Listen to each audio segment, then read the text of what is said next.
It's our job to consume stories about people whose lives don't look exactly like ours, because there's incredible value in a breadth of knowledge.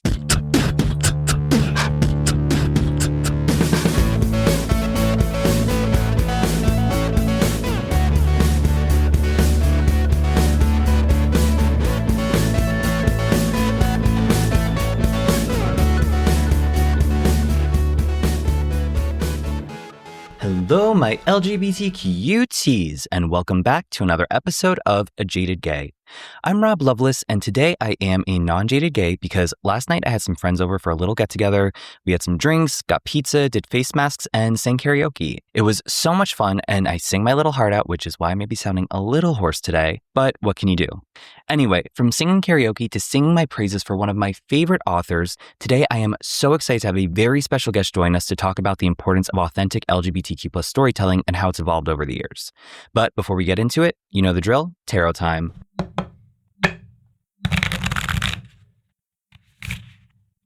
So the card for this episode is the Star in Reverse, which is a Major Arcana card, and this signifies a big chapter in our lives. The Star is number 17 in the Major Arcana, and in numerology, we add double digits together, and 8 is tied to strength, success, and power. And if you think of turning the number 8 on its side, it resembles the infinity sign, so it's a very energetic number and reminding us that our strength is always flowing through us. Now, in traditional depictions of this card, it shows a woman who's pouring out 2 jugs of water with one of her feet on the land and the other in a pond. And the elements of water and earth here remind us of the importance of being in touch with our emotions and also staying grounded. And both water and earth are feminine energies, so this card is reminding us of the importance of looking within and making sure we're in touch with our intuition. Now, while the Star is generally a very hopeful and healing card, we drew it in reverse, which is signaling we may be feeling disconnected or losing faith in our situation. So this card is urging us to look within to reconnect with our passion and inspiration. While that may not fix whatever situation we're in, it allows us to remember what's truly important to us so that we can make sure we're preparing to take strategic action that's in alignment with our wants and needs.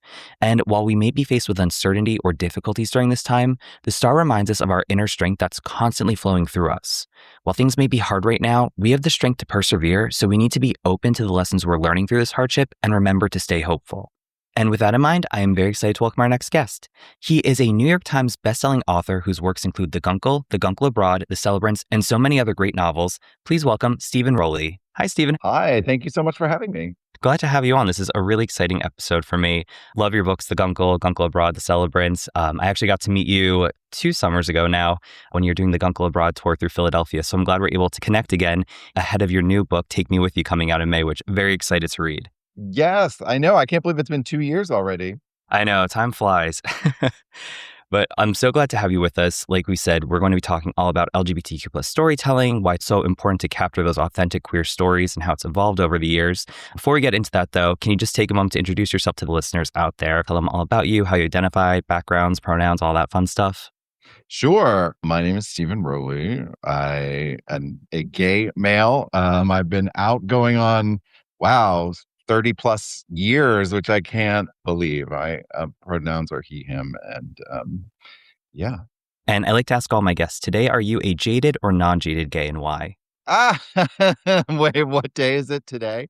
Yeah, that's interesting, as we sort of dive into the new book a little bit, which is about long-term partnerships and long-term relationships. And sometimes I feel a little jaded now as I'm getting older, but also like what a privilege, to write about a queer relationship of 30 years plus in this new book. Because when I came out in the early 1990s, I don't even know that I would live to see my 30th birthday. We were losing so many wonderful, beautiful queer men. And it was decades before marriage equality or anything like that. It seemed like an impossibility in my lifetime. That's, how quickly the culture has changed. So I say jaded now, but, honestly, if young me could look, into the future and see like how far we have come and the great privilege it is to get older and to have long-term relationships and new relationship models available to us,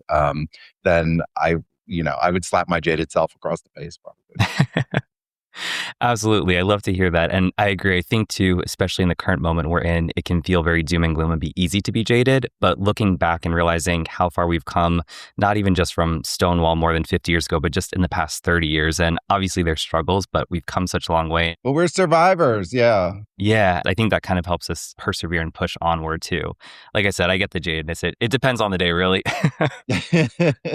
Well, shifting gears into the episode, you've become one of the most recognizable voices in LGBTQ plus fiction and one of my favorite authors.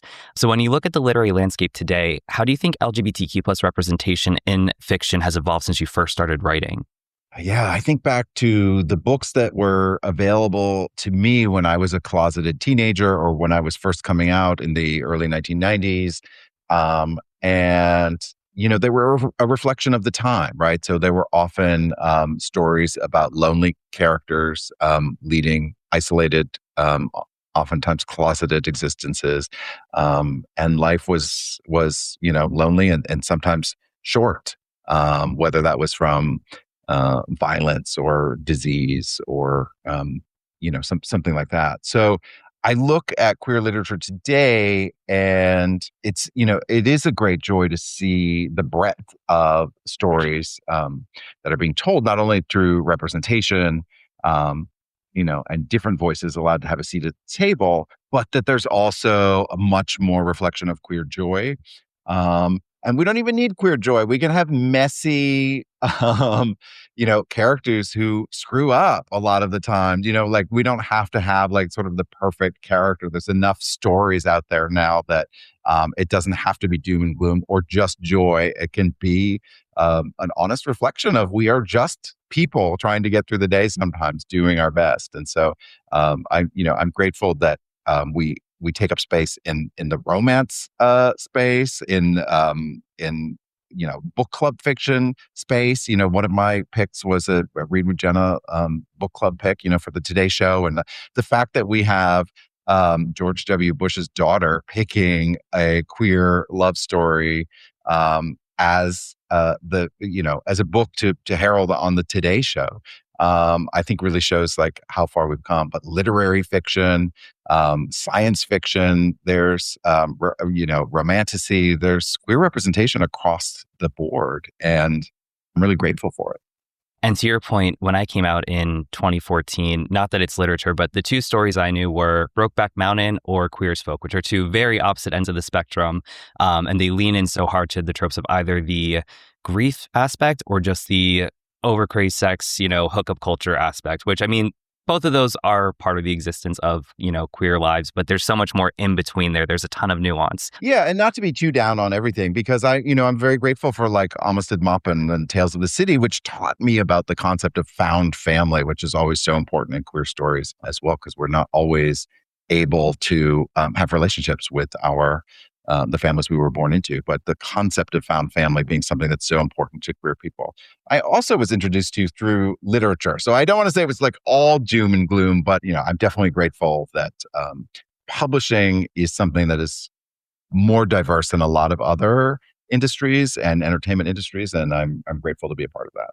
Absolutely. And I think that's something you see throughout all your novels. There are, of course, hardship, there's the tough emotions, but it's never just dwelling in that. It's about moving on, kind of figuring out, finding the chosen family, and finding the joy again in life. And in your latest novel, Take Me With You, it opens with Jesse witnessing his husband of 30 years literally disappear in front of him. So what inspired that idea, and how did the image of someone watching a loved one disappear unlock the larger story for you? Well, this stems from an argument that my husband and I have. And if my relationship is like others, maybe you all have this same argument too. But if a UFO showed up over your backyard and a beam of light shone down, and you had no time to pack, no time to discuss it, no time to think, just do you go or do you not go? And my husband was always very much in the camp that you go. And I'm like, well, wait a minute, am I not enough to stick around for? No goodbyes? Like, what is happening? And so that was an interesting sort of jumping off point for a novel, because I think, every great novel starts with a question, a moral question, I think. And this is a particularly complex one, because I do think the purpose of life is exploration. right? It's would be morally defensible to go. That is, we want to know more. We want to know all there is to know. Like that is, of course, she would have to go, but you can define exploration differently. Different people can. And so, the idea of staying and getting to know one person or studying the human condition or barreling through sort of life here can also be filled with exploration and discovery. And so both choices, I think, are valid. But we open with a couple who've been together for 30 years, and one of them makes a choice to go, and one of them is left behind. And the novel is totally told from the story perspective of the person left behind. But what was interesting about that is if someone did just disappear like that, how quickly before the world would start to close in on them, like, where is your husband? Wouldn't fingers be pointing at the one who stayed? And so it gets complex, funny, and life starts to unravel a bit from there. And after Jesse's husband disappears, he's suddenly alone for the first time in his adult life, which I could imagine could result in a slight existential crisis. So with that in mind, how do you explore the themes of identity and crisis through Jesse's story? Yeah, I mean, it was interesting to approach this from a queer lens, particularly because, again, marriage equality was not something I thought I would see in my lifetime. And therefore, it wasn't something I grew up idolizing or necessarily wanting for myself. My parents also divorced when I was a senior in high school, about, not long before I came out. So there's sort of conflate the two events in my life. And I kind of feel like, well, yeah, marriage, you don't want me? Well, I don't think it's that great of an institution either. So it's interesting to approach this story through queer characters where marriage was not something that was an automatic. It wasn't something, these characters of a certain age grew up expecting to be able to do. So you actively have to opt into this institution. And so it forces you to sort of think about, the defining evolution of self, how to be in a partnership without losing that sense of self. And who are you apart from a relationship that often defines you to other people? And, it's definitely something I think about a lot. And I was in this situation where earlier this year, my husband had to go for a month to help his family out. And I was suddenly alone, kind of living the plot of the book a little bit. But it really made me think about, who I am by myself and how I behave and where I find joy and when I feel lonely, and having to redefine and recreate some routine for myself. And that's very much what Jesse has to do. And going off of what you said there, obviously, when you're with somebody, not that you lose your identity, but you do kind of merge the identities together with this person. And in that instance, being gone for a month, like you said, it's what do I do now? What are my routines? What does my day-to-day look like? And going with Jesse, after decades of being a we, he now has to navigate what it means to be alone, which whether you're in a relationship or not, I think it's something that can be a very relatable feeling for many people in the LGBTQ plus community, even if their significant other didn't disappear in the middle of their Joshua Tree backyard. So why do you think that might resonate so much with queer people? Yeah, I mean, I do. Listen, I think it's to the benefit of relationships and whatever form that may take, even friendships or, familial relationships of other kinds, whether it be siblings or with your parents or whatnot. Always sort of taking a step back and remembering who you are and making room for yourself to grow in the ways that you need to apart from partnership, I think is hugely valuable and will lead to, happier selves. Happier selves make happier couples too. So I do wish everyone had the opportunity to take a step back in a way. Now, this is in a very dramatic fashion because, writing a novel requires some drama, I think, but the underlying point is that I hope particularly romantic couples have the opportunity to choose themselves, to choose the relationship again and again and again. But that means having a good sense of self to be able to make that choice and to show up for the partnership. Like we were talking about at the beginning of the episode, many LGBTQ plus storylines have historically been defined by loss or tragedy. And while your novels typically explore loss, there's always that signature wit and a lot of heart that help the characters persevere. So how do you approach balancing grief, mystery, and hope in Take Me With You? Yeah, and and humor too, which I balance with grief a lot in my work. And that's always the hardest thing to find exactly what that right recipe is. And it's a little bit different for every book. I wrote a book called The Guncle, which won the Thurber Prize for American Humor. And suddenly I was like, the comedic novelist. And so that's a lot of pressure sometimes when telling a story to always, well, it'll be funny, right? The new book's going to be funny. And I think there will always be humor in and hope in my work. But I do a final draft, my last pass through any of my manuscripts before it goes to my publisher is almost a line by line. I'll almost take it like surgically by nature. Because if a chapter of a page of a scene has one too many jokes, it can definitely take the air out of what you're trying to say.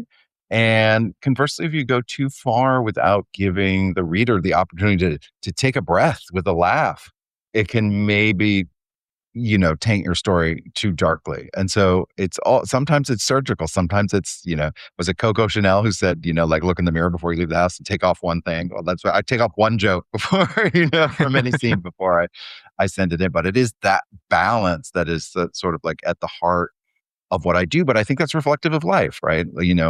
Humor has always been my way through. It's always been, I think, a way through for queer people. There's always been joy, even in the darkest moments. And so I think that's very reflective of, my gay experience.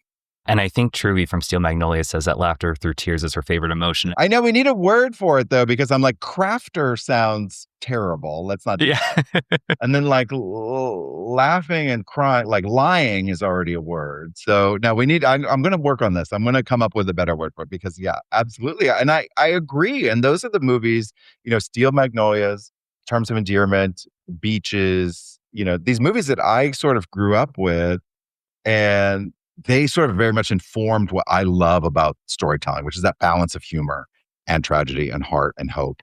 And, I was telling someone I always think of these as my favorite comedies. And they're like, wait, the one where the mom dies or the daughter dies or the best friend dies, these are your favorite comedies? And I'm like, well, okay, that's a little weird if you put it like that. But yeah, they kind of are because there is at the end of the day this resilience, in these characters. And I hope my characters have a similar resilience.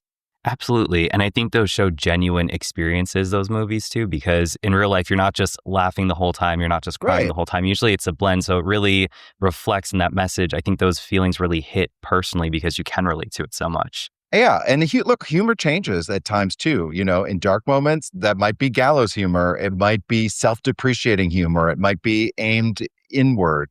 It might be snark. But also, it's always kind of there, lurking under the surface for me anyway. And I think that's what's fun for me to write on the page, and hopefully fun for readers to consume. And while we're on the topic of movies, I was recently rewatching Bros with Billy Eichner and Luke McFarlane, and this one part really jumped out at me. His character's referencing the movies Philadelphia, Moonlight, and Brokeback Mountain, and says, "Happy endings don't win Oscars. Straight people love seeing us miserable."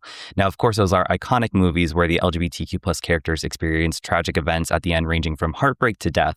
But in recent years, we've seen movies, books, and TV shows that are challenging the narrative and creating more nuanced storylines, including Take Me With You, which again deals with estrangement, aging, and chosen family. So with that in mind, how do you think LGBTQ plus literature is shifting to reflect these realities?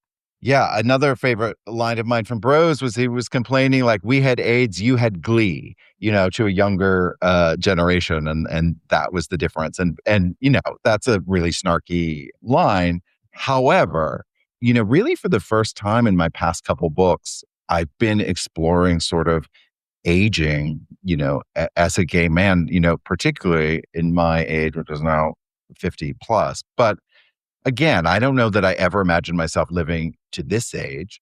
I have been robbed of many queer elders, the generation kind of immediately above mine. So many of these beautiful voices are missing. And, I could, bemoan getting older or try to lie about my age, but I don't do that because I recognize what a privilege it is to get older. But I am also sort of forging, it's a little bit, it's a little bit of a mystery to me. I don't have, as many examples of aging gracefully in the gay community as we all deserve. And so I guess I'm trying to be that example a little bit, but this is a character. I mean, this is a book, Take Me With You, about characters in their mid to late 50s. And so it is sort of reflective of a generation of gay men who maybe didn't think that this age was coming, and so they don't exactly know what's coming next, whether that be a beam of light coming down from the sky or not. And I think going off of that theme of aging in the queer community is something that there's more of a hunger to see that representation. I know last year we had Mid-Century Modern, which I was very sad to see that canceled, but I think that was one of the more recent takes on looking at chosen family as, not the 20 or 30-year-old, but somebody, middle-aged and up, just aging with friends and chosen family in the queer community. So going off of that, do you see Take Me With You and your work in general as part of the broader movement toward LGBTQ plus storytelling that isn't necessarily about being accepted, but actually being understood by that chosen family? Yeah, it would be disingenuous of me to write a coming out story in a way. There are, plenty of coming out stories available, particularly about liberal, middle to upper class white guys where the stakes are kind of low and everything's going to be okay. I would like to hand the torch of the coming out story to younger people, more diverse people. I would love to see, Native American coming out stories, a Muslim coming out story. That's still such an important genre.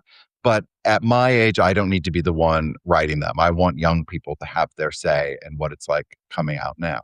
So that, leaves me with a different range of life experiences to write about.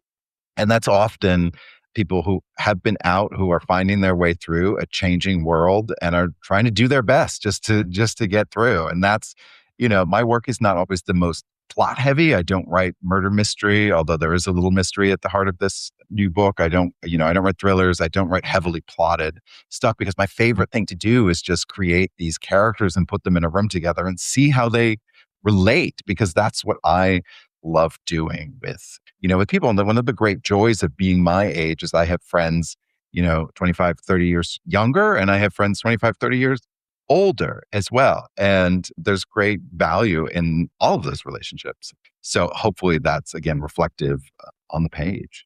And shifting gears a little bit, and I try not to go too deep into the politics because I know it can be a very dark, depressing time. But currently, right now, we are living in a time where it feels increasingly difficult to be understood, let alone accepted.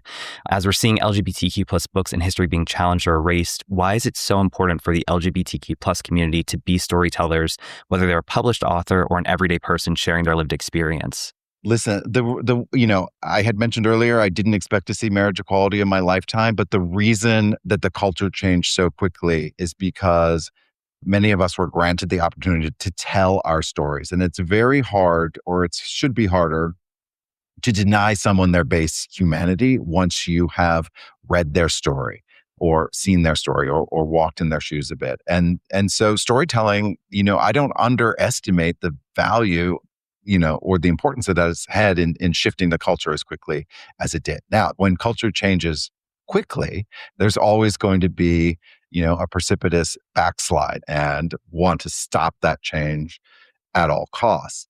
And I say the culture has changed. It's gotten better for white, cisgendered, male, gay men like myself, but it certainly hasn't gotten, it's gotten almost a lot worse for our trans brothers and sisters. And so I think it's not only important for someone who has gained some visibility like I have to continue to tell stories, but to also use my voice to lift up other authors under our, beautifully diverse umbrella, because I don't trust anyone who is willing to grab power by standing on the necks of the most vulnerable people in our community to get it. Never, ever, ever trust anyone with power who's willing to grab it that way. And so we will continue to tell our stories and lift up stories and herald the importance of these stories as long as we can. What kinds of conversations are you hoping Take Me With You sparks among readers? Oh, goodness. I do hope it sparks a conversation about aging, the value of our relationships, different relationship models, I think one of the great joys in my life also has been, when I came out, because marriage was not something that was available to me, I didn't imagine parenthood for myself. And I'm not a parent, and maybe that was a lack of imagination on my part, but it just didn't seem possible, and I certainly didn't have visible examples of it. And so I think, the entire societal expectation of what my life should be was lifted off of my shoulders. And because of that, I got to invent a life that brought me joy. And, it's great that we have marriage equality as long as we do. However, and I see a lot of younger gay couples now having and raising children, and that's really beautiful too. But I don't want to lose that sense of freedom, particularly that queer people should have to create lives that work for them. I don't want a younger generation, because we have gained these rights, to automatically fall back under that societal pressure. These are options that are available to people. But I wish everyone felt that complete freedom to invent a life for themselves that brings them the most joy. Absolutely. And for readers who might be feeling stuck in their own lives or relationships, what do you hope Jesse's story offers them? Yeah, to take a step back for a moment. If that means spending some time alone, that's one option. But it could just be like taking some time to read books. It's our job to consume stories about people whose lives don't look exactly like ours, because there's incredible value in, a breadth of knowledge. So it might be taking some time to yourself. It might be just listening to other stories.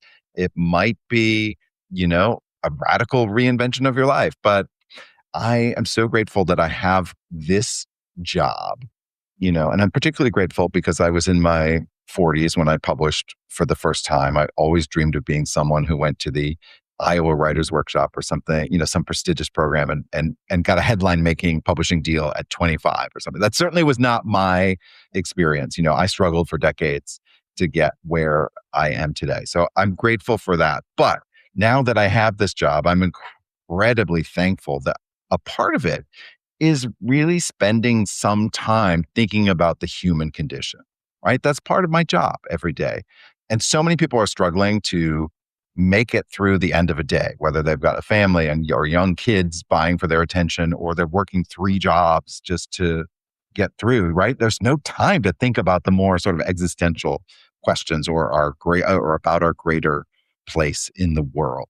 And I'm incredibly thankful that I get to do that as part of my job. But man, if people can find 5 minutes in the day to sort of think about where they fit into the sort of greater context or the fabric of this world, you don't have to leave this world on a UFO. You don't have to go off to the skies and hopefully find some better answer. There are good answers here, but everybody needs a little more room to breathe, to contemplate them. And connecting it back to the tarot, the star in reverse, again, this card is usually full of hope and healing, emphasizing a balance of our emotions while staying grounded.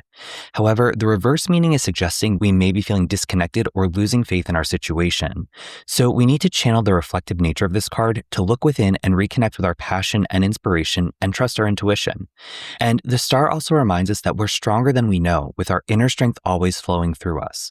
Just like we talked about today, our community has showed so much resilience and perseverance in the face of adversity.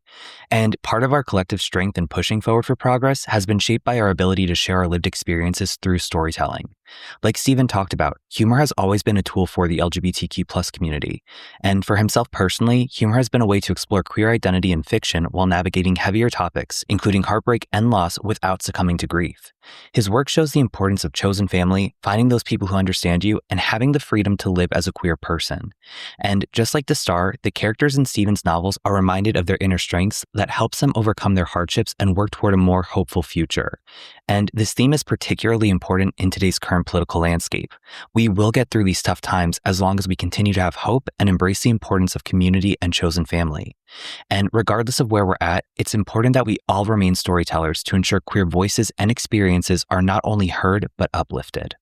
Well, Stephen, thank you so much for joining today. This has been such a great episode. Personally, I'm very excited to have you on just because, like I said, one of my favorite authors, but I'm so glad to be able to share this information with all the listeners out there. As we're coming to the end of this episode, can you tell everyone where they can connect with you and purchase Take Me With You? Yes, and I promise the book is funny too. We've had some we've covered some serious ground here today, but I promise the book is funny too. It's coming out May 19th, and you can pre-order it through my website, stephenrowley.com. I'm on Instagram at Mr. MR Stephen Rowley.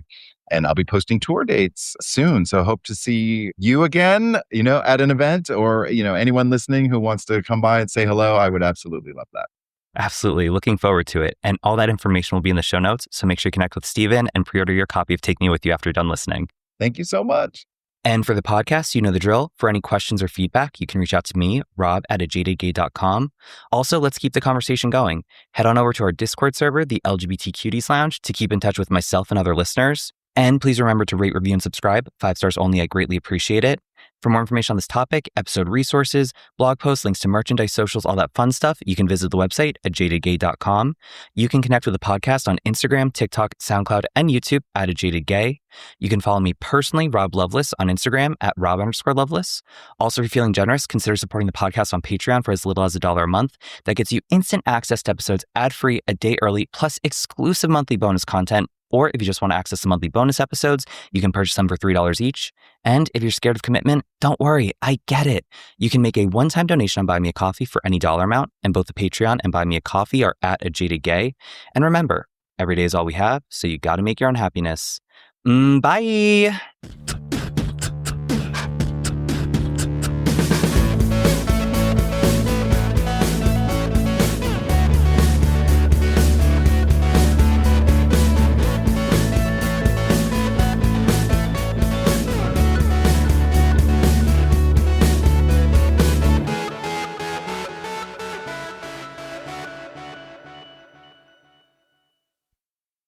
And so we will continue to tell our stories and lift up stories and herald the importance of these stories as long as we can, until we're all in camps. Oh. Let's hope it doesn't get to that point. With that, not the camp part, with the rest of the answer though, with that in mind,